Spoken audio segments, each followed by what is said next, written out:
ਸਤਿ ਸ਼੍ਰੀ ਅਕਾਲ ਜੀ। ਮੇਰਾ ਨਾਮ ਸੰਦੀਪ ਹੈ ਅਤੇ ਮੈਂ 26 ਸਾਲਾਂ ਦੀ ਹਾਂ। ਮੇਰੇ ਜੇਠ ਮੇਰੇ ਪਤੀ ਨੂੰ ਆਪਣੀ ਜਾਇਦਾਦ ਵਿੱਚੋਂ ਕੁਝ ਨਹੀਂ ਦੇਣਾ ਚਾਹੁੰਦੇ ਸੀ। ਵਜ੍ਹਾ ਇਹ ਸੀ ਕਿ ਮੇਰੇ ਪਤੀ ਉਹਨਾਂ ਦੇ ਸਤੌਲੇ ਭਰਾ ਸੀ। ਮੇਰਾ ਜੇਠ ਇਕੱਲਾ ਹੀ 3 ਫੈਕਟਰੀਆਂ ਦਾ ਮਾਲਕ ਸੀ, ਪਰ ਉਹ ਅਕਸਰ ਬਿਮਾਰ ਰਹਿੰਦੇ ਸੀ। ਡਾਕਟਰ ਨੇ ਦੱਸ ਦਿੱਤਾ ਸੀ ਕਿ ਮੇਰੇ ਜੇਠ ਨੂੰ ਦਿਲ ਦੀ ਬਿਮਾਰੀ ਹੈ। ਉਹ ਸਾਨੂੰ ਕਦੇ ਵੀ ਛੱਡ ਕੇ ਜਾ ਸਕਦੇ ਹਨ। ਜ਼ਿਆਦਾ ਤੋਂ ਜ਼ਿਆਦਾ 2 ਸਾਲ ਤੱਕ ਜਿੰਦਾ ਰਹਿ ਸਕਦੇ ਹਨ। ਮੈਂ ਆਪਣੀ ਛੋਟੀ ਭੈਣ ਨੂੰ ਕਿਹਾ ਕਿ ਉਹ ਮੇਰੇ ਜੇਠ ਨਾਲ ਵਿਆਹ ਕਰ ਲਵੇ। 2 ਸਾਲ ਬਾਅਦ ਜਦੋਂ ਮਰ ਜਾਵੇਗਾ ਤਾਂ ਉਸ ਦੀ ਸਾਰੀ ਜਾਇਦਾਦ ਪਤਨੀ ਦੀ ਹੈਸੀਅਤ ਨਾਲ ਤੇਰੀ ਹੋ ਜਾਵੇਗੀ। ਉਸ ਤੋਂ ਬਾਅਦ ਆਪਾਂ ਐਸ਼ ਕਰਾਂਗੀਆਂ। ਮੇਰੀ ਭੈਣ ਨੇ ਮੇਰੀ ਗੱਲ ਮੰਨ ਲਈ ਤੇ ਫਿਰ ਮੈਂ ਆਪਣੀ ਭੈਣ ਦਾ ਵਿਆਹ ਜੇਠ ਨਾਲ ਕਰਵਾ ਦਿੱਤਾ। ਪਰ ਮੇਰਾ ਜੇਠ ਤਾਂ ਹੁਣ ਪਹਿਲਾਂ ਨਾਲੋਂ ਜਵਾਨ ਹੋਣ ਲੱਗਿਆ। ਇੱਦਾਂ ਹੀ 2 ਸਾਲ ਗੁਜ਼ਰ ਗਏ, ਪਰ ਮੇਰੇ ਜੇਠ ਦੀ ਮੌਤ ਨਾ ਹੋਈ। ਮੇਰੀ ਭੈਣ ਮੈਨੂੰ ਬੁਰਾ ਭਲਾ ਕਹਿੰਦੀ ਰਹਿੰਦੀ ਕਿ ਤੇਰਾ ਜੇਠ ਕਦੋਂ ਮਰੇਗਾ। ਉਹਨਾਂ ਨੇ ਤਾਂ ਮੇਰਾ ਜੀਣਾ ਹਰਾਮ ਕਰ ਦਿੱਤਾ ਆ। ਇੱਕ ਦਿਨ ਰਾਤ ਦੇ ਵਕਤ ਭੈਣ ਦੇ ਕਮਰੇ ਵਿੱਚੋਂ ਚੀਕਣ ਦੀਆਂ ਆਵਾਜ਼ਾਂ ਆਉਣ ਲੱਗੀਆਂ। ਮੈਂ ਭੱਜ ਕੇ ਆਪਣੇ ਜੇਠ ਦੇ ਕਮਰੇ ਵਿੱਚ ਗਈ ਤਾਂ ਦੇਖ ਕੇ ਮੇਰੀ ਜਾਨ ਨਿਕਲ ਗਈ, ਕਿਉਂਕਿ ਜੇਠ ਨੇ ਤਾਂ ਮੇਰੀ ਭੈਣ ਨੂੰ ਮੈਂ ਇੱਕ ਗਰੀਬ ਪਰਿਵਾਰ ਵਿੱਚੋਂ ਤਾਲੁਕ ਰੱਖਦੀ ਸੀ। ਅਸੀਂ 2 ਭੈਣਾਂ ਸੀ। ਮੇਰੀ ਭੈਣ ਗੁੰਜਣ ਮੇਰੇ ਤੋਂ 1 ਸਾਲ ਛੋਟੀ ਸੀ। ਸਾਡੇ ਦੋਨਾਂ ਵਿੱਚ ਭੈਣਾਂ ਵਿੱਚ ਬਹੁਤ ਪਿਆਰ ਸੀ। ਸਾਡੀ ਆਪਸ ਵਿੱਚ ਬਹੁਤ ਬਣਦੀ ਸੀ। ਅਸੀਂ ਇੱਕ ਦੂਜੇ ਤੋਂ ਬਿਨਾਂ ਖਾਣਾ ਵੀ ਨਹੀਂ ਖਾਂਦੇ ਸੀ। ਸਾਡੇ ਮਾਤਾ ਪਿਤਾ ਵੀ ਸਾਡੀ ਹਰ ਖੁਆਇਸ਼ ਪੂਰੀ ਕਰਦੇ ਸੀ। ਕੁਦਰਤ ਨੇ ਸਾਨੂੰ ਬਹੁਤ ਸੁੰਦਰ ਬਣਾਇਆ ਸੀ। ਜਦੋਂ ਮੈਂ ਕਾਲਜ ਵਿੱਚ ਪੜ੍ਹਦੀ ਸੀ ਤਾਂ ਮੇਰੇ ਲਈ ਰਿਸ਼ਤਿਆਂ ਦੀ ਲੰਮੀ ਲਾਈਨ ਲੱਗੀ ਰਹਿੰਦੀ ਸੀ, ਪਰ ਮੈਂ ਕਿਸੇ ਅਮੀਰ ਘਰੇ ਵਿਆਹ ਕਰਵਾਉਣਾ ਚਾਹੁੰਦੀ ਸੀ। ਮੇਰੇ ਸੁਪਨੇ ਬੜੇ ਉੱਚੇ ਸੀ, ਪਰ ਮੈਂ ਆਪਣੇ ਸੁਪਨੇ ਪੂਰੇ ਕਰਨ ਲਈ ਕੋਈ ਗਲਤ ਰਸਤਾ ਨਹੀਂ ਅਪਣਾਉਣਾ ਚਾਹੁੰਦੀ ਸੀ। ਮੈਂ ਸਹੀ ਤਰੀਕੇ ਨਾਲ ਆਪਣੀ ਮੰਜ਼ਿਲ ਨੂੰ ਹਾਸਲ ਕਰਨਾ ਚਾਹੁੰਦੀ ਸੀ। ਮੇਰੀ ਜ਼ਿੰਦਗੀ ਦਾ ਸਭ ਤੋਂ ਵੱਡਾ ਸੁਪਨਾ ਸੀ ਇੱਕ ਰਾਜਕੁਮਾਰ ਆਵੇ ਤੇ ਮੈਨੂੰ ਵਿਆਹ ਕੇ ਲੈ ਜਾਏ ਤੇ ਮੇਰੀ ਜ਼ਿੰਦਗੀ ਸਕੂਨ ਅਤੇ ਖੁਸ਼ੀਆਂ ਨਾਲ ਭਰ ਦੇਵੇ। ਅੱਜ ਵੀ ਮੈਨੂੰ ਉਹ ਦਿਨ ਯਾਦ ਆ ਜਦੋਂ ਕਾਲਜ ਵਿੱਚ ਇੱਕ ਲੜਕੀ ਨਾਲ ਮੇਰੀ ਦੋਸਤੀ ਹੋਈ ਸੀ। ਉਹ ਬਹੁਤ ਅਮੀਰ ਘਰ ਦੀ ਲੜਕੀ ਸੀ, ਪਰ ਉਹ ਸੁੰਦਰ ਨਹੀਂ ਸੀ। ਉਸ ਨੇ ਮੇਰੀ ਖੂਬਸੂਰਤੀ ਨੂੰ ਦੇਖ ਕੇ ਮੇਰੀ ਦੋਸਤ ਬਣ ਗਈ ਤੇ ਮੈਂ ਵੀ ਉਸ ਨਾਲ ਦੋਸਤੀ ਕਰ ਲਈ। ਹੁਣ ਮੈਂ ਉਸ ਦੇ ਘਰੇ ਆਉਂਦੀ ਜਾਂਦੀ ਰਹਿੰਦੀ ਸੀ। ਇੱਕ ਦਿਨ ਉਸ ਦੇ ਕਜ਼ਨ ਨਾਲ ਮੇਰੀ ਮੁਲਾਕਾਤ ਹੋਈ। ਉਹ ਬਹੁਤ ਹੀ ਅਮੀਰ ਤੇ ਖੂਬਸੂਰਤ ਇਨਸਾਨ ਸੀ। ਦਿਲ ਉਹਨੂੰ ਵੇਖ ਕੇ ਉਸ ਦੀ ਨਿਗਾਹ ਮੇਰੇ 'ਤੇ ਹੀ ਅਟਕ ਗਈ। ਉਹ ਮੈਨੂੰ ਕਹਿਣ ਲੱਗੇ, ਤੁਸੀਂ ਕੌਣ ਹੋ? ਮੈਂ ਤੁਹਾਨੂੰ ਇੱਥੇ ਪਹਿਲਾਂ ਕਦੇ ਨਹੀਂ ਦੇਖਿਆ। ਉਦੋਂ ਮੇਰੀ ਸਹੇਲੀ ਨੇ ਉਸ ਨੂੰ ਦੱਸਿਆ ਕਿ ਇਹ ਸੰਦੀਪ ਮੇਰੀ ਸਹੇਲੀ ਆ। ਉਹ ਜਾਂਦੇ ਜਾਂਦੇ ਮੈਨੂੰ ਦੇਖਦੇ ਰਹੇ ਤੇ ਕਹਿ ਗਏ ਕਿ ਤੁਹਾਨੂੰ ਮਿਲ ਕੇ ਬਹੁਤ ਚੰਗਾ ਲੱਗਿਆ। ਰਾਤ ਨੂੰ ਹੀ ਉਸ ਦਾ ਮੈਸੇਜ ਆ ਗਿਆ ਕਿ ਉਹ ਮੈਨੂੰ ਪਸੰਦ ਕਰਨ ਲੱਗਾ ਹੈ। ਉਹ ਮੇਰੀ ਸੁੰਦਰਤਾ 'ਤੇ ਮਰ ਗਿਆ ਸੀ ਤੇ ਮੈਨੂੰ ਹੋਰ ਕੀ ਚਾਹੀਦਾ ਸੀ। ਮੈਂ ਤਾਂ ਇਹੀ ਚਾਹੁੰਦੀ ਸੀ ਕਿ ਕੋਈ ਅਮੀਰ ਲੜਕਾ ਮੈਨੂੰ ਵਿਆਹ ਕੇ ਲੈ ਜਾਵੇ ਤੇ ਬਾਕੀ ਦੀ ਰਹਿੰਦੀ ਜ਼ਿੰਦਗੀ ਮੈਂ ਆਰਾਮ ਦੇ ਨਾਲ ਗੁਜ਼ਾਰ ਸਕਾਂ।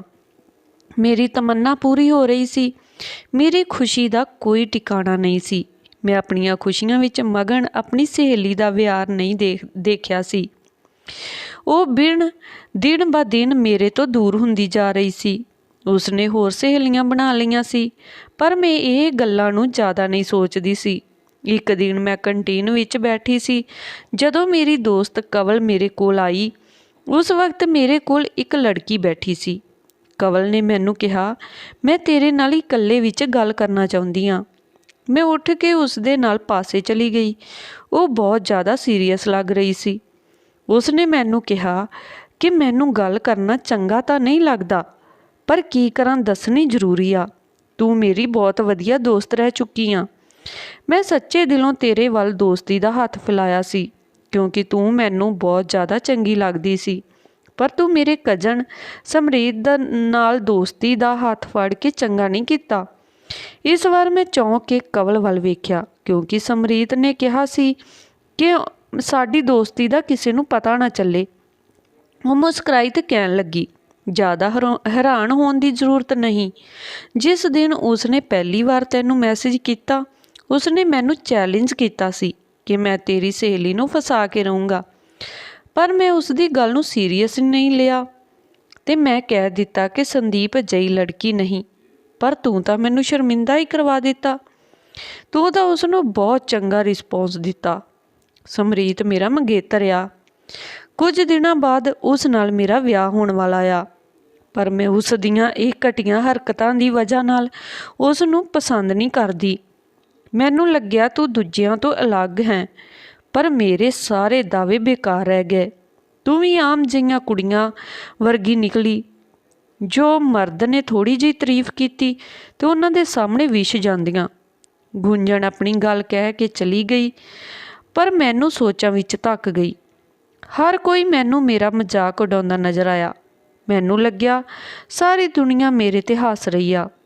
ਘਰ ਆਉਣ ਤੋਂ ਬਾਅਦ ਜਦੋਂ ਮੈਂ ਸਮਰੀਤ ਨੂੰ ਇਹ ਗੱਲਾਂ ਦੱਸੀਆਂ, ਪਹਿਲਾਂ ਤਾਂ ਉਸਨੇ ਨਾ ਨੁੱਕਰ ਕੀਤੀ, ਪਰ ਫਿਰ ਉਸਨੇ ਇਹ ਸਾਰੀਆਂ ਗੱਲਾਂ ਮੰਨ ਲਈਆਂ। ਮੈਂ ਉਸਨੂੰ ਬਹੁਤ ਸੁਣਾਇਆ ਤੇ ਉਸ ਤੋਂ ਬਾਅਦ ਬਲੌਕ ਕਰ ਦਿੱਤਾ। ਉਸ ਤੋਂ ਬਾਅਦ ਮੈਂ ਉਸ ਨਾਲ ਕਦੇ ਗੱਲ ਨਹੀਂ ਕੀਤੀ। ਇਹ ਮੇਰੀ ਜ਼ਿੰਦਗੀ ਦਾ ਸਭ ਤੋਂ ਘਟੀਆ ਤਜਰਬਾ ਸੀ ਤੇ ਮੈਂ ਇਸ ਤਜਰਬੇ ਤੋਂ ਬਹੁਤ ਵੱਡਾ ਸਬਕ ਹਾਸਲ ਕਰ ਲਿਆ ਸੀ। ਇਸ ਤੋਂ ਬਾਅਦ ਮੈਂ ਪੜ੍ਹਾਈ ਵਿੱਚ ਲੱਗ ਗਈ ਤੇ ਇੱਧਰ ਉੱਧਰ ਦਾ ਕੋਈ ਹੋਸ਼ ਨਹੀਂ ਸੀ। ਮੈਂ ਬਹੁਤ ਚੰਗੇ ਨੰਬਰਾਂ ਨਾਲ ਗ੍ਰੈਜੂਏਸ਼ਨ ਪਾਸ ਕੀਤੀ। ਹੁਣ ਮੈਂ MSc ਜੀ ਕਰ ਰਹੀ ਸੀ। ਇੱਕ ਵਾਰ ਸਾਡੇ ਕਾਲਜ ਵਿੱਚ ਬਹੁਤ ਵੱਡਾ ਪ੍ਰੋਗਰਾਮ ਹੋਇਆ। ਇੱਥੇ ਬਹੁਤ ਅਮੀਰ ਲੋਕ ਗੈਸਟ ਬਣ ਕੇ ਆਏ ਸੀ। ਉਹਨਾਂ ਵਿੱਚ ਇੱਕ ਇਨਸਾਨ ਸੀ ਜਿਸ ਦਾ ਨਾਮ ਅਮਨ ਸੀ। ਉਹ ਮੇਰੇ 'ਤੇ ਆਪਣਾ ਦਿਲ ਹਾਰ ਬੈਠੇ। ਉਹਨਾਂ ਨੇ ਕਾਲਜ ਦੇ ਰਿਕਾਰਡ ਤੋਂ ਮੇਰਾ ਨਾਮ ਤੇ ਨੰਬਰ ਪਤਾ ਕਰ ਲਿਆ ਸੀ। ਰਾਤ ਨੂੰ ਹੀ ਉਹਨਾਂ ਦੀ ਕਾਲ ਆਈ। ਜਦੋਂ ਉਹਨਾਂ ਨੇ ਮੈਨੂੰ ਆਪਣੇ ਬਾਰੇ ਦੱਸਿਆ ਤਾਂ ਮੈਂ ਇੱਕ ਪਲ ਦੇ ਲਈ ਹੈਰਾਨ ਰਹਿ ਗਈ ਸੀ, ਪਰ ਮੈਂ ਜਲਦੀ ਹੀ ਖੁਦ 'ਤੇ ਕਾਬੂ ਕਰ ਲਿਆ। ਉਸ ਨੇ ਆਪਣੀ ਮੁਹੱਬਤ ਦਾ ਇਜ਼ਹਾਰ ਮੈਨੂੰ ਕੀਤਾ, ਪਰ ਇਹ ਸਭ ਗੱਲਾਂ ਤੋਂ ਮੈਂ ਅਣਜਾਣ ਨਹੀਂ ਸੀ, ਕਿਉਂਕਿ ਮੈਂ ਇਹੋ ਜਿਹੇ ਭਿਆਨਕ ਤਜਰਬੇ ਤੋਂ ਲੰਘੀ ਹੋਈ ਸੀ। ਮੇਰਾ ਦਿਲ ਉਸ ਸਦਮੇ ਵਿੱਚੋਂ ਹਾਲੇ ਤੱਕ ਨਹੀਂ ਨਿਕਲ ਪਾਇਆ ਸੀ। ਇਸ ਕਰਕੇ ਮੈਂ ਉਸ ਦੀ ਕਿਸੇ ਵੀ ਗੱਲ ਦਾ ਜਵਾਬ ਨਾ ਦਿੱਤਾ ਤੇ ਫੋਨ ਬੰਦ ਕਰ ਦਿੱਤਾ। ਉਸ ਦੇ ਬਾਅਦ ਉਹ ਰਾਤ ਨੂੰ ਕਾਲ ਤੇ ਮੈਸੇਜ ਕਰਦੇ ਰਹੇ। ਹੈਰਾਨੀ ਦਾ ਝਟਕਾ ਤਾਂ ਮੈਨੂੰ ਉਦੋਂ ਲੱਗਿਆ ਜਦੋਂ ਅਗਲੇ ਦਿਨ ਉਹ ਆਪਣਾ ਰਿਸ਼ਤਾ ਲੈ ਕੇ ਮੇਰੇ ਘਰ ਆ ਗਏ। ਮੇਰੇ ਘਰ ਵਾਲੇ ਵੀ ਹੈਰਾਨ ਸੀ ਕਿ ਇੰਨੇ ਵੱਡੇ ਲੋਕਾਂ ਨੂੰ ਕਿੱਥੇ ਬਿਠਾਈਏ। ਮੇਰੇ ਰਿਸ਼ਤੇ ਦੀ ਗੱਲ ਕਰ ਦਿੱਤੀ ਤੇ ਵਿਆਹ ਦੀ ਡੇਟ ਵੀ ਰੱਖ ਲਈ। ਮੇਰੇ ਲਈ ਤਾਂ ਇੰਨਾ ਅਚਾਨਕ ਹੋਇਆ ਕਿ ਮੈਨੂੰ ਯਕੀਨ ਹੀ ਨਹੀਂ ਆ ਰਿਹਾ ਸੀ।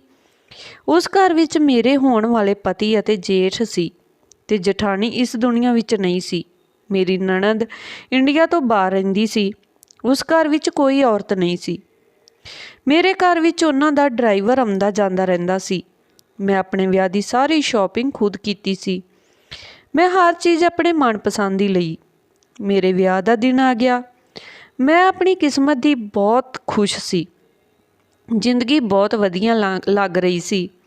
ਮੈਨੂੰ ਯਕੀਨ ਨਹੀਂ ਆਉਂਦਾ ਸੀ। ਜਿਸ ਜ਼ਿੰਦਗੀ ਦੇ ਬਾਰੇ ਸੋਚਿਆ ਸੀ, ਜੋ ਜ਼ਿੰਦਗੀ ਮੈਨੂੰ ਚਾਹੀਦੀ ਸੀ, ਬਸ ਸਭ ਮੈਨੂੰ ਮਿਲ ਗਿਆ ਸੀ। ਜਦੋਂ ਵੀ ਗੁੰਜਣ ਮੇਰੀਆਂ ਲਿਆਂਦੀਆਂ ਹੋਈਆਂ ਚੀਜ਼ਾਂ ਨੂੰ ਵੇਖਦੀ ਤਾਂ ਕਹਿੰਦੀ, ਦੀਦੀ ਤੂੰ ਕਿੰਨੀ ਖੁਸ਼ਕਿਸਮਤ ਹੈ। ਮੈਂ ਦੇਖ ਕੇ ਮੁਸਕਰਾ ਦਿੰਦੀ। ਮੇਰਾ ਵਿਆਹ ਹੋ ਗਿਆ ਤੇ ਮੈਂ ਆਪਣੇ ਸਹੁਰੇ ਘਰ ਚਲੀ ਗਈ। ਮੈਂ ਗੁੰਜਣ ਦੀ ਵੀ ਕਿਸੇ ਅਜਿਹੇ ਇਨਸਾਨ ਨਾਲ ਹੀ ਵਿਆਹ ਕਰਵਾਉਣਾ ਚਾਹੁੰਦੀ ਸੀ, ਪਰ ਉਹ ਪਾਗਲ ਇੱਕ ਲੜਕੇ ਨੂੰ ਪਸੰਦ ਕਰਦੀ ਸੀ। ਉਹ ਲੜਕਾ ਮਾਮੂਲੀ ਜਿਹੀ ਨੌਕਰੀ ਕਰਦਾ ਸੀ। ਮੈਂ ਉਸ ਨੂੰ ਕਹਿੰਦੀ ਕਿ ਕਰਨ ਤੈਨੂੰ ਕੀ ਦੇ ਸਕਦਾ, ਤੂੰ ਉਸ ਨੂੰ ਛੱਡ ਦੇ। ਮੈਂ ਤੇਰਾ ਕਿਸੇ ਵਧੀਆ ਘਰੇ ਰਿਸ਼ਤਾ ਕਰਵਾ ਦੇਵਾਂਗੀ, ਪਰ ਉਹ ਹਰ ਵਾਰ ਮਨਾ ਕਰ ਦਿੰਦੀ। ਮੁਹੱਬਤ ਅਤੇ ਦਿਲ ਦੀ ਖੁਸ਼ੀ ਸਭ ਤੋਂ ਵੱਧ ਕੀ ਹੁੰਦੀ ਹੈ। ਮੇਰੇ ਜੇਠ ਅਤੇ ਗੁੰਜਣ ਦਾ ਆਮਣਾ ਸਾਹਮਣਾ ਅਕਸਰ ਹੁੰਦਾ ਰਹਿੰਦਾ। ਮੇਰੇ ਜੇਠ ਕਾਫੀ ਉਮਰ ਦੇ ਸੀ, ਪਰ ਉਹ ਆਪਣਾ ਬਹੁਤ ਖਿਆਲ ਰੱਖਦੇ ਸੀ। ਰੋਜ਼ਾਨਾ ਜਿਮ ਜਾਂਦੇ ਤੇ ਸਵੇਰੇ ਸ਼ਾਮ ਐਕਸਰਸਾਈਜ਼ ਕਰਦੇ। ਆਪਣੇ ਖਾਣ ਪੀਣ ਦਾ ਬਹੁਤ ਜ਼ਿਆਦਾ ਖਿਆਲ ਰੱਖਦੇ। ਦੇਖਣ ਵਿੱਚ ਉਹ ਮੇਰੇ ਪਤੀ ਤੋਂ ਕੁਝ ਕੁ ਸਾਲ ਹੀ ਵੱਡੇ ਲੱਗਦੇ ਸੀ। ਮੇਰੇ ਵਿਆਹ ਨੂੰ 3 ਸਾਲ ਹੋਣ ਵਾਲੇ ਸੀ ਤੇ ਹੁਣ ਤਾਂ ਮੈਂ ਇੱਕ ਬੱਚੇ ਦੀ ਮਾਂ ਬਣਨ ਵਾਲੀ ਸੀ। ਅਸੀਂ ਦੋਨੋਂ ਪਤੀ ਪਤਨੀ ਬਹੁਤ ਖੁਸ਼ ਸੀ। ਮੇਰੇ ਪਤੀ ਨੇ ਦੱਸਿਆ ਕਿ ਮੇਰੇ ਜੇਠ ਨੂੰ ਹਾਰਟ ਅਟੈਕ ਦਾ ਮਾਮਲਾ ਹੈ ਅਤੇ ਉਸ ਦਾ ਦਿਲ ਘੱਟ ਕੰਮ ਕਰਦਾ ਹੈ। ਇਹ ਸੁਣ ਕੇ ਤਾਂ ਮੇਰੇ ਪੈਰਾਂ ਥੱਲੇ ਜ਼ਮੀਨ ਨਿਕਲ ਗਈ। ਆਪਣੇ ਭਰਾ ਦੀ ਵਜ੍ਹਾ ਨਾਲ ਉਹ ਕਾਫੀ ਜ਼ਿਆਦਾ ਦੁੱਖ ਵਿੱਚ ਰਹਿੰਦੇ ਸੀ। ਮੇਰੇ ਜੇਠ ਦੀ ਵੀ ਵਿਹਾਰ ਵੀ ਮੇਰੇ ਨਾਲ ਚੰਗਾ ਸੀ। ਉਹ ਮੇਰਾ ਬਹੁਤ ਖਿਆਲ ਰੱਖਦੇ ਸੀ। ਇਹ ਖਬਰ ਸੁਣ ਕੇ ਮੈਨੂੰ ਝਟਕਾ ਜਿਹਾ ਲੱਗਾ। ਡਾਕਟਰ ਨੇ ਉਹਨਾਂ ਨੂੰ ਕਿਹਾ ਕਿ ਉਹਨਾਂ ਦੇ ਕੋਲ 2 ਸਾਲ ਬਚੇ ਨੇ। ਮੇਰੇ ਪਤੀ ਨੇ ਮੇਰੇ ਜੇਠ ਨੂੰ ਕਿਹਾ ਕਿ ਆਪਾਂ ਵਿਦੇਸ਼ ਵਿੱਚ ਜਾਂਦੇ ਹਾਂ ਤੇ ਉੱਥੇ ਤੁਹਾਡਾ ਇਲਾਜ ਕਰਵਾਵਾਂਗੇ। ਪਰ ਮੇਰੇ ਜੇਠ ਨੇ ਇੱਕ ਨਾ ਸੁਣੀ। ਉਸਨੇ ਕਿਹਾ ਜੇ ਜ਼ਿੰਦਗੀ ਹੋਈ ਤਾਂ ਮੈਨੂੰ ਕੁਝ ਨਹੀਂ ਹੁੰਦਾ।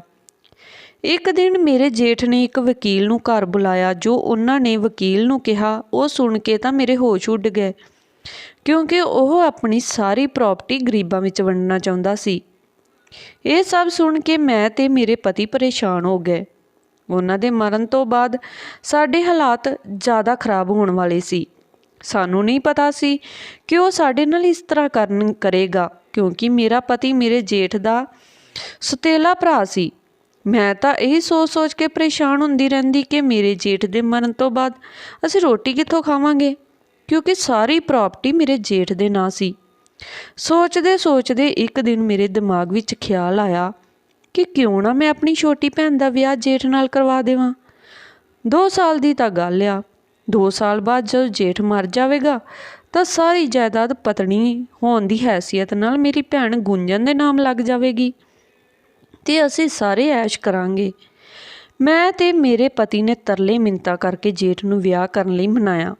ਜਦੋਂ ਇਹ ਗੱਲ ਮੈਂ ਗੁੰਜਨ ਨੂੰ ਦੱਸੀ ਤਾਂ ਉਹ ਸੁਣ ਕੇ ਹੈਰਾਨ ਰਹਿ ਗਈ, ਕਿਉਂਕਿ ਉਹ ਵਿਆਹ ਕਰਨ ਨੂੰ ਤਿਆਰ ਹੀ ਨਹੀਂ ਸੀ। ਉਹ ਕਰਨ ਦੇ ਨਾਲ ਸੱਚੀ ਮੁਹੱਬਤ ਕਰਦੀ ਸੀ ਤੇ ਉਸ ਨਾਲ ਹੀ ਵਿਆਹ ਕਰਨਾ ਚਾਹੁੰਦੀ ਸੀ। ਮੈਂ ਉਸ ਨੂੰ ਮਨਾਉਣ ਦੀ ਹਰ ਕੋਸ਼ਿਸ਼ ਕੀਤੀ। ਆਖਿਰ ਉਹ ਮੇਰੀ ਗੱਲ ਮੰਨ ਗਈ। ਮੇਰੇ ਮਾਂ-ਬਾਪ ਵੀ ਖੁਸ਼ ਸੀ। ਗੁੰਜਨ ਵਿਦਾ ਹੋ ਕੇ ਸਾਡੇ ਘਰ ਆ ਗਈ। ਦਿਨ ਬੜੀ ਤੇਜ਼ੀ ਨਾਲ ਲੰਘ ਰਹੇ ਸੀ। ਇਸ ਤਰ੍ਹਾਂ ਕਰਦੇ ਕਰਦੇ 2 ਸਾਲ ਲੰਘ ਗਏ, ਪਰ ਜੇਠ ਜੀ ਤਾਂ ਹੱਟੇ-ਕੱਟੇ ਸੀ। ਉਹ ਜਦੋਂ ਵੀ ਘਰ ਹੁੰਦੇ ਜ਼ਿਆਦਾ ਤੋਂ ਜ਼ਿਆਦਾ ਵਕਤ ਆਪਣੀ ਪਤਨੀ ਗੁੰਜਨ ਦੇ ਨਾਲ ਹੀ ਗੁਜ਼ਾਰਦੇ। ਜਦੋਂ ਬਾਹਰ ਹੁੰਦੇ ਤਾਂ ਆਪਣੇ ਭਤੀਜੇ ਨੂੰ ਚੁੱਕੀ ਰੱਖਦੇ। ਉਹਨਾਂ ਨੂੰ ਮੇਰੇ ਬੇਟੇ ਨਾਲ ਬਹੁਤ ਪਿਆਰ ਸੀ। ਹੁਣ ਗੁੰਜਨ ਬੁਝੀ ਜਿਹੀ ਰਹਿਣ ਲੱਗੀ, ਪਰ ਸਾਡੇ ਦਿਮਾਗ ਵਿੱਚ ਤਾਂ ਇਹੀ ਗੱਲ ਰਹਿੰਦੀ ਸੀ ਕਿ ਆਖਿਰ ਕੀ ਵਜ੍ਹਾ ਹੈ। ਜੇਠ ਜੀ ਤਾਂ ਕਿਸੇ ਪਾਸਿਓਂ ਬਿਮਾਰ ਨਹੀਂ ਲੱਗਦੇ। ਇੱਕ ਦਿਨ ਮੈਂ ਗੁੰਜਨ ਨੂੰ ਕਿਹਾ, ਉਸ ਦੀ ਮੈਡੀਕਲ ਰਿਪੋਰਟ ਲੱਭ ਤੇ ਵੇਖ ਉਸ ਵਿੱਚ ਕੀ ਲਿਖਿਆ। ਇੱਕ ਦਿਨ ਗੁੰਜਨ ਦੇ ਹੱਥ ਇੱਕ ਫਾਈਲ ਲੱਗ ਗਈ ਸੀ, ਪਰ ਅਚਾਨਕ ਮੇਰੇ ਜੇਠ ਜੀ ਉੱਪਰ ਆ ਗਏ। ਉਹਨਾਂ ਨੇ ਉਹ ਫਾਈਲ ਗੁੰਜਨ ਦੇ ਹੱਥੋਂ ਲੈ ਲਈ ਤੇ ਲੋਕਰ ਵਿੱਚ ਰੱਖ ਦਿੱਤੀ ਤੇ ਗੁੰਜਨ ਨੂੰ ਉਸਨੇ ਪਿਆਰ ਨਾਲ ਬੁਲਾਇਆ। ਉਹ ਗੁੰਜਨ ਨੂੰ ਵੀ ਆਪਣੀ ਚੈੱਕਅਪ ਦੇ ਲਈ ਨਾਲ ਹੀ ਲਿਜਾਂਦੇ ਸੀ। ਮੈਨੂੰ ਇੱਕ ਗੱਲ ਹਮੇਸ਼ਾ ਪਰੇਸ਼ਾਨ ਕਰਦੀ ਰਹਿੰਦੀ ਸੀ ਕਿ ਮੇਰੇ ਪਤੀ ਬਹੁਤ ਜ਼ਿਆਦਾ ਪਰੇਸ਼ਾਨ ਰਹਿਣ ਲੱਗੇ ਸੀ। ਉਹ ਬਹੁਤ ਜ਼ਿਆਦਾ ਗੁੱਸਾ ਕਰਨ ਲੱਗੇ ਸੀ। ਉਸ ਦਾ ਆਪਣੇ ਭਰਾ ਨਾਲ ਵੀ ਕਿਸੇ ਨਾ ਕਿਸੇ ਗੱਲ 'ਤੇ ਝਗੜਾ ਰਹਿਣ ਲੱਗਾ ਸੀ। ਇੱਕ ਦਿਨ ਉਹ ਦੋਨੋਂ ਕਮਰੇ ਵਿੱਚ ਲੜ ਰਹੇ ਸੀ। ਜਦੋਂ ਮੈਂ ਗਈ ਤਾਂ ਮੇਰੇ ਆਉਣ ਸਾਰ ਹੀ ਚੁੱਪ ਹੋ ਗਏ। ਮੈਨੂੰ ਅੰਦਾਜ਼ਾ ਹੋ ਗਿਆ ਕਿ ਇਹਨਾਂ ਵਿੱਚ ਕੁਝ ਸਹੀ ਨਹੀਂ ਹੋ ਰਿਹਾ। ਜਦੋਂ ਮੇਰੇ ਪਤੀ ਕਮਰੇ ਵਿੱਚ ਆਏ ਤਾਂ ਮੈਂ ਉਹਨਾਂ ਤੋਂ ਪੁੱਛਣ ਲੱਗੀ ਕਿ ਤੁਸੀਂ ਇੰਨੇ ਪਰੇਸ਼ਾਨ ਕਿਉਂ ਰਹਿੰਦੇ ਹੋ। ਤਾਂ ਉਹ ਦੱਸਣ ਲੱਗੇ ਕਿ ਡਾਕਟਰ ਨੇ ਕਿਹਾ ਸੀ ਵੀਰ 2 ਸਾਲ ਤੱਕ ਹੀ ਜ਼ਿੰਦਾ ਰਹਿਣਗੇ। ਪਰ ਇੰਨੇ ਨੂੰ ਦਰਵਾਜ਼ਾ ਖੁੱਲ੍ਹਿਆ ਤੇ ਸਾਹਮਣੇ ਗੁੰਜਨ ਖੜੀ ਸੀ। ਉਸ ਦਾ ਚਿਹਰਾ ਪੀਲਾ ਪਿਆ ਸੀ। ਕਹਿਣ ਲੱਗੀ ਮੇਰੇ ਨਾਲ ਹਸਪਤਾਲ ਚੱਲੋ, ਮੇਰੀ ਤਬੀਅਤ ਬਹੁਤ ਖਰਾਬ ਆ। ਉਸ ਦੀ ਖਰਾਬ ਤਬੀਅਤ ਨੂੰ ਦੇਖ ਕੇ ਮੈਂ ਪਰੇਸ਼ਾਨ ਹੋ ਗਈ ਤੇ ਉਸ ਨੂੰ ਹਸਪਤਾਲ ਲੈ ਗਈ। ਡਾਕਟਰ ਨੇ ਦੱਸਿਆ ਕਿ ਗੁੰਜਨ ਮਾਂ ਬਣਨ ਵਾਲੀ ਆ। ਇਹ ਖਬਰ ਮੇਰੇ ਲਈ ਕਿਸੇ ਕਿਆਮਤ ਤੋਂ ਘੱਟ ਨਹੀਂ ਸੀ, ਪਰ ਗੁੰਜਨ ਇਹ ਖਬਰ ਸੁਣ ਕੇ ਖੁਸ਼ ਹੋ ਗਈ। ਮੈਂ ਉਸ ਦੀ ਖੁਸ਼ੀ 'ਤੇ ਹੈਰਾਨ ਰਹਿ ਗਈ। ਘਰ ਆ ਕੇ ਜਦੋਂ ਇਹ ਗੱਲ ਮੈਂ ਆਪਣੇ ਪਤੀ ਨੂੰ ਦੱਸੀ ਤਾਂ ਉਸ ਦੇ ਬਦਲਦੇ ਚਿਹਰੇ ਦੀ ਰੰਗਤ ਦੇਖ ਕੇ ਮੈਂ ਡਰ ਗਈ। ਉਹਨਾਂ ਦੇ ਚਿਹਰੇ 'ਤੇ ਤਣਾਅ ਆ ਗਿਆ ਸੀ। ਉਹ ਕੁਝ ਜ਼ਿਆਦਾ ਹੀ ਗੁੱਸੇ ਵਿੱਚ ਲੱਗ ਰਹੇ ਸੀ। ਉਹਨਾਂ ਨੂੰ ਇਸ ਤਰ੍ਹਾਂ ਗੁੱਸੇ ਵਿੱਚ ਵੇਖ ਕੇ ਮੈਂ ਕੋਈ ਸੁਣਨਾ ਜਾਂ ਕਹਿਣਾ ਜ਼ਰੂਰੀ ਨਹੀਂ ਸਮਝਿਆ ਤੇ ਲਾਈਟ ਬੰਦ ਕਰ ਦਿੱਤੀ ਤੇ ਸੌਣ ਲਈ ਪੈ ਗਈ। ਅਗਲੇ ਦਿਨ ਵੀ ਉਸ ਦਾ ਵਿਹਾਰ ਅਜਿਹਾ ਹੀ ਸੀ। ਉਹ ਬਿਨਾਂ ਨਾਸ਼ਤਾ ਕੀਤੇ ਚਲੇ ਗਏ, ਜਦ ਕਿ ਮੇਰੇ ਜੇਠ ਬਹੁਤ ਜ਼ਿਆਦਾ ਚਮਕ ਰਹੇ ਸੀ। ਖੁਸ਼ੀ-ਖੁਸ਼ੀ ਆਪਣੇ ਆਫਿਸ ਚਲੇ ਗਏ। ਮੈਂ ਸਾਰਾ ਦਿਨ ਆਪਣੇ ਪਤੀ ਦੀ ਅਧੂਰੀ ਗੱਲ ਨੂੰ ਸਮਝਣ ਵਿੱਚ ਕੱਢ ਦਿੱਤੀ। कि आखिर ਉਹ ਮੈਨੂੰ ਕੀ ਕਹਿਣਾ ਚਾਹੁੰਦੇ ਸੀ। ਮੈਂ ਗੁੰਜਨ ਦੇ ਬੱਚੇ ਨੂੰ ਲੈ ਕੇ ਵੀ ਸੋਚ ਰਹੀ ਸੀ ਕਿ ਜੇ ਮੇਰੇ ਜੇਠ ਜੀ ਨੂੰ ਬੱਚਾ ਹੋਣ ਤੋਂ ਪਹਿਲਾਂ ਕੁਝ ਹੋ ਗਿਆ ਤਾਂ ਉਹ ਆਪਣੇ ਬੱਚੇ ਨੂੰ ਇਕੱਲੀ ਕਿਵੇਂ ਸੰਭਾਲੇਗੀ ਤੇ ਮੈਂ ਆਪਣੇ ਮਾਂ-ਬਾਪ ਨੂੰ ਕੀ ਜਵਾਬ ਦੇਵਾਂਗੀ।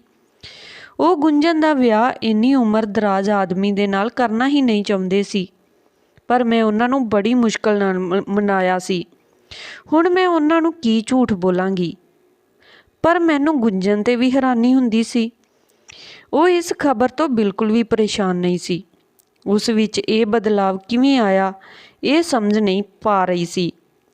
ਕੁਝ ਦਿਨ ਪਹਿਲਾਂ ਤਾਂ ਉਹ ਮੇਰੇ ਜੇਠ ਨੂੰ ਬੜੀ ਪਰੇਸ਼ਾਨ ਸੀ, ਪਰ ਅੱਜ ਜਦੋਂ ਮੈਂ ਗੁੰਜਨ ਤੋਂ ਆਪਣੇ ਜੇਠ ਦੀ ਰਿਪੋਰਟ ਬਾਰੇ ਪੁੱਛਿਆ ਤਾਂ ਉਹ ਚੁੱਪ ਹੋ ਗਈ। ਉਸਨੇ ਮੇਰੀ ਗੱਲ ਦਾ ਕੋਈ ਜਵਾਬ ਨਹੀਂ ਦਿੱਤਾ। ਉਸਨੇ ਮੇਰੀ ਗੱਲ ਹੀ ਬਦਲ ਦਿੱਤੀ।